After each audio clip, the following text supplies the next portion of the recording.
the age of AI, you can make politicians say anything. It's already happening. AI devices are being used to deceive people. Like this fake robocall before the New Hampshire primary, imitating President Biden, telling Democrats to not vote. Your vote makes a difference in November, not this Tuesday. And this fake video of Governor DeSantis regretting his decisions. I did some very bad things that I'm not proud of at all. Some are more convincing than others. I have another dream, that Anthony Hudson will be Michigan's 8th district's next congressman. But they're all making people question what is and isn't real. You'll see messed up hands and fingers. You'll see words in the background on signs that don't quite publish quite as crisp as they should. Those are all being perfected, though. It's getting harder to be able to tell even those giveaways. And that can have a very real impact on the next election, and the people and foreign governments trying to deceive us all know it. Absolutely, you could change enough minds to swing elections, especially as we see very close polling in a lot of these races. That's why we initially planned to focus this report on popular AI detectors, which you can upload an image to find out if it's computer-generated or human. But when we gave it a try, this happened. This is an AI-generated picture of former President Trump made to look as if he's robbing a store at gunpoint. Of course, it is not real. But according to this detector, the AI-made image has a 0% chance of being made by AI. Another gave it an 89% chance of being human, another likely human, not AI. Now here are computer-generated images of President Biden in a wheelchair camped out by the freezer section, stuffing his face with ice cream. Also not real, AI, but given a 0% chance of being AI. It looks as if the technology has already advanced beyond the point in which detectors can easily detect it. And the minor glitches you may still be able to see for now are rapidly going away as the technology improves. I can tell you it's not that far away. Some clips we're making right now are indistinguishable in my opinion.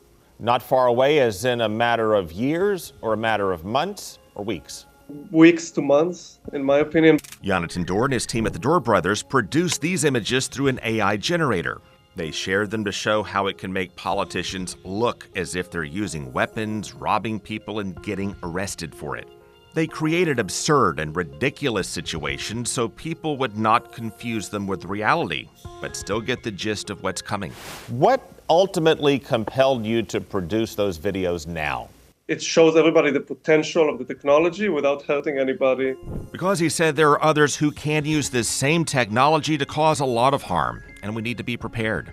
A malicious person creates the same level of material as we did with malicious intents that could potentially start wars or arguments or rig elections or whatever it is you have in mind. And dropping a deepfake video just before an election can spread across the nation before fact-checkers have time to flag it. We're going to see the big waves of these deepfake ads coming out right before the election, before candidates really have a chance to try to say, hey, I never did that. And on the flip side, imagine if we had the same technology back in Nixon's time. He could have claimed the real tapes that implicated him in scandal were fake, as could any politician today. Again, creating a world in which people don't know what to believe.